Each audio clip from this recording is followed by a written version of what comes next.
Every time interest rates change, someone wins big and someone quietly loses. The news talks about it like weather. Rates went up today. The central bank cut rates again.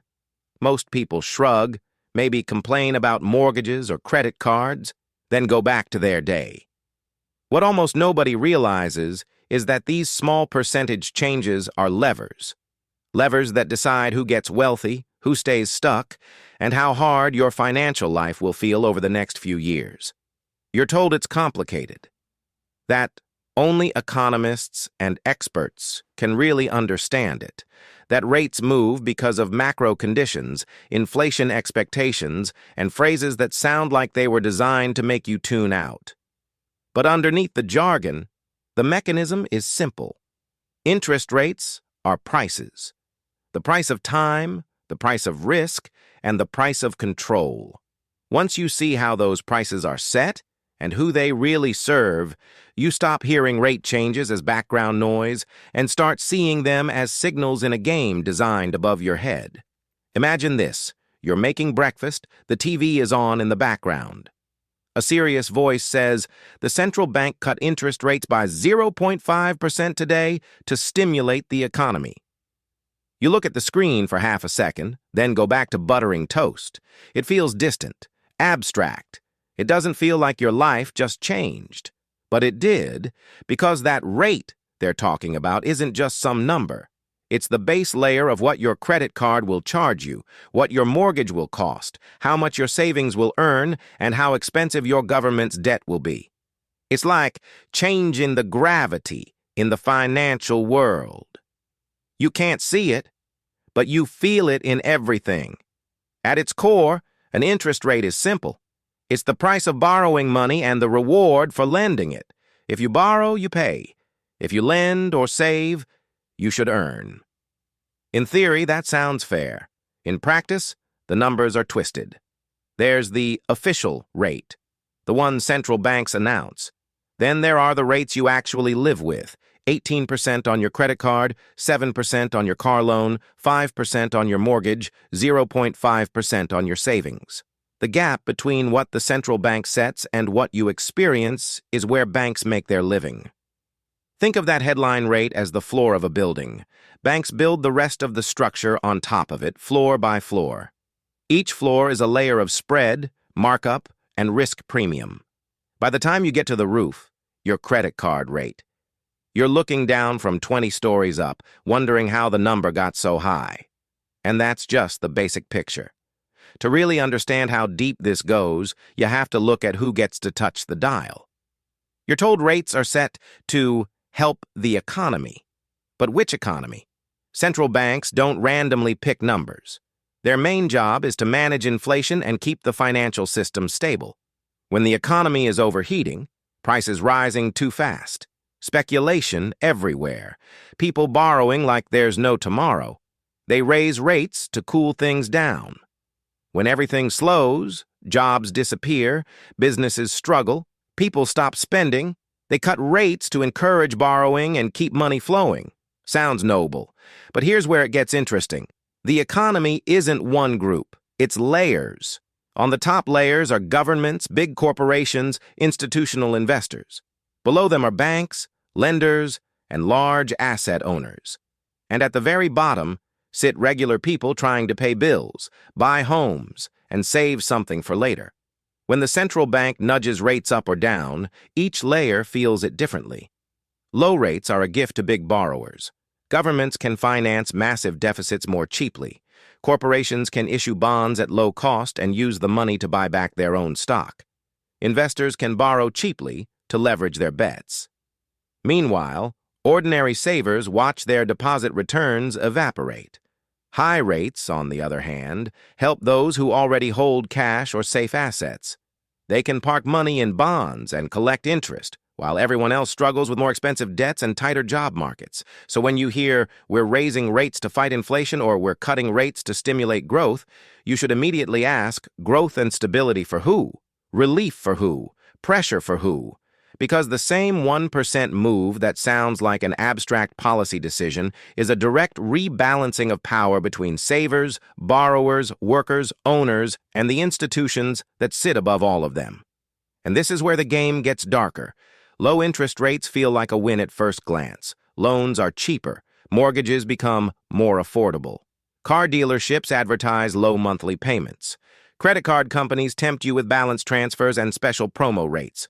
Money feels easier. In a low-rate world, debt explodes. People refinance, upgrade, stretch budgets. Corporations borrow to expand, acquire, and inflate their share prices. Real estate prices climb because cheap financing allows buyers to pee. Real estate prices climb because cheap financing allows buyers to pay more for the same house. Stocks rise because investors hunt for yield and push money into riskier assets. If you're a borrower, this feels good. You lock in a low mortgage. Your monthly payment fits. You feel smart? If you already owned assets, their prices go up. Your net worth grows on paper. But look at the other side. If you're a saver, low rates are a slow bleed. Your bank pays you almost nothing, maybe 0.5%, maybe 1%, while inflation quietly runs at 3%, 5%, or more. Your emergency fund loses purchasing power by just sitting there. You feel safe, but the math is working against you. Low rates transfer power from savers to borrowers with assets. Governments, corporations, and wealthy individuals with large credit lines thrive. They borrow at low cost and buy things that rise in value. The saver subsidizes the borrower. It's a silent redistribution of advantage, and you're encouraged to play along. You're told, don't leave your money idle. Use cheap credit. Take advantage of this environment. But the truth is, you're entering a game where you don't write the rules. Because when the cheap money party ends, someone will be left with the bill. High interest rates are sold as medicine for inflation. But to most households, they feel like punishment. When rates rise, every floating rate loan becomes a threat. Adjustable mortgages reset higher. Credit card minimum payments climb. Personal lines of credit become more expensive. That balance you thought you could manage suddenly starts to suffocate you. Imagine a family with a variable rate mortgage. When rates were low, they stretched for a nicer house. Their payment fit, barely. They told themselves it was worth it. Then, rates go up. Not by 20%, not by 50%, just by a few percentage points. But that's enough to add hundreds of dollars to their monthly bill. Nothing else in their life went up to match it. Their salary didn't jump. Their groceries still cost more because of inflation. Their kids' expenses didn't shrink. Their taxes didn't drop. The higher rate simply claws more of their existing income away. Higher rates also slow the job market. Companies hesitate to expand. Loans for business growth become pricier. Investments are delayed. Hiring freezes. Layoffs creep in. The same rate hikes that reward someone with a large bond portfolio can destabilize someone who depends on wages. And yet, if you're sitting on cash during high-rate periods, things look very different. Suddenly you can park money in safe bonds or savings products and earn decent returns. You're rewarded for having stayed liquid while others drowned in cheap debt. Rates act like a sorting mechanism. They expose who was over-leveraged and who had genuine resilience. They test financial decisions made years before. In both low and high-rate environments, one pattern holds. If you're close to the machine, you adapt and profit. If you're far from it, you absorb the shock. And right in the middle of every interest rate story sits the same recurring winner. No matter where rates go, the house usually wins. And the house is the banking system. Banks live in the spread, the difference between what they pay you and what they charge you. They borrow money at one rate and lend it out at a higher one. They perform a service, yes. But they also exploit a gap that most people never notice. Take a simple example. A bank might pay you 1% interest on your savings. That sounds terrible, but it's still something. At the same time, they might charge 18% on your credit card. That's a 17-point spread. On a larger scale, they could pay 3% for deposits and charge 7% on mortgages, 10% on small business loans, and 25% effective interest on revolving credit. Every interest payment you make is someone else's income stream. For the bank, interest is revenue. For you, it's friction. It's the price you pay for not having enough cash when you needed it, or for wanting something faster than you could save for it. Banks rely on your urgency, on your fear, on your lack of options. When you're cornered financially, you don't negotiate. You accept whatever terms are offered. And once you sign, the interest schedule becomes a quiet siphon, pulling a piece of every paycheck into someone else's balance sheet. Interest rates, for banks, aren't about helping you buy a car or a home. They're about turning your present need into their long-term profit. But banks are only part of the picture. There's a much bigger borrower whose fate is tied to rates even more tightly. Governments are the biggest borrowers in the world, and interest rates decide how tight the leash is around their neck. When a government spends more than it collects in taxes, and most do, it fills the gap by issuing bonds. These bonds are IOUs. Lend us money now and we'll pay you back later with interest. That interest is a rate, just like on your loans. When central banks hold rates low, low rates allow governments to roll over old debt, fund new programs, and stimulate the economy without immediately collapsing under interest payments. It feels like free money. It's not. It's delayed pressure. High rates force hard choices. Suddenly, more tax revenue must go to bond holders instead of public services. Politicians have to talk about budget cuts, austerity, and difficult decisions. The math doesn't care about ideology. Higher rates redirect the flow of money from social spending to debt servicing. Central banks, knowing this, walk a tightrope. They're trying to keep inflation under control, jobs somewhat stable, and the government solvent. Those goals conflict. Raise rates too high, and you strangle growth and balloon public debt costs. Keep them too low, and you risk inflation that punishes households and savers. Notice what's missing from this balancing act: individual citizens. The system is tuned to protect itself first. Banks, government finances, institutional stability. People at the bottom of the pyramid are data points in inflation reports and employment surveys. While this massive machine adjusts rates to keep itself alive, ordinary people are left reacting instead of planning. They get the news last and feel the impact first. The wealthy, however, play this game very differently. Rich people don't simply endure interest rate changes. They position around them. When rates are low, they don't just refinance a house. They leverage. They borrow millions at cheap rates to buy assets, apartment buildings, companies, stock portfolios, commercial properties. They understand that if an asset yields more than the cost of the debt used to buy it, the spread belongs to them.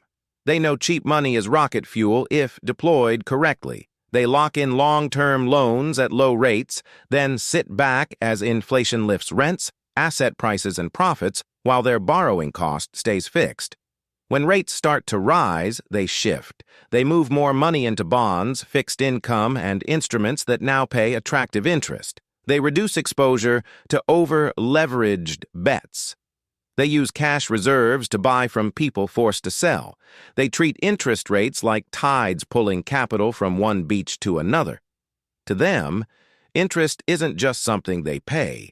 It's something they earn, something they harness.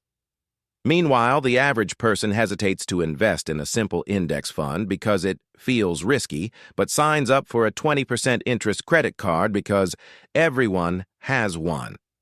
They fear the volatility that could build their wealth and accept the interest charges that slowly destroy it. The wealthy surf the wave. Everyone else gets pulled by the undertow. And once you see this, interest rates stop being boring numbers and start looking like what they really are: a subtle control tool baked into every part of your financial life. Interest rates are not just technical financial indicators. They are levers of power. They decide how much of your future income is already spoken for. They decide how painful it is to carry debt. They decide how rewarding it is to save. They decide how governments behave, how businesses expand, how housing markets move, and how investors position themselves. Low rates encourage you to borrow, spend, and chase lifestyle upgrades. High rates punish overextension and reward those with reserves. In both cases, institutions with knowledge and access position themselves ahead of each cycle, while the majority just feels the consequences. You were never meant to understand this deeply. You were meant to hear the headline, accept the explanation, and move on. Rates went up. Rates went down. It's complicated. Trust the experts. But once you understand how the machine works, you no longer hear those headlines the same way. A rate cut isn't just help for the economy. It's cheaper fuel for debt and a quiet tax on savers. A rate hike isn't just a fight against inflation. It's a stress test on everyone living close to the edge. A stable rate isn't neutral. It's simply the current setting of a system constantly tuning who wins and who loses. You can't control where the dial is set, but you can control how exposed you are to its movement.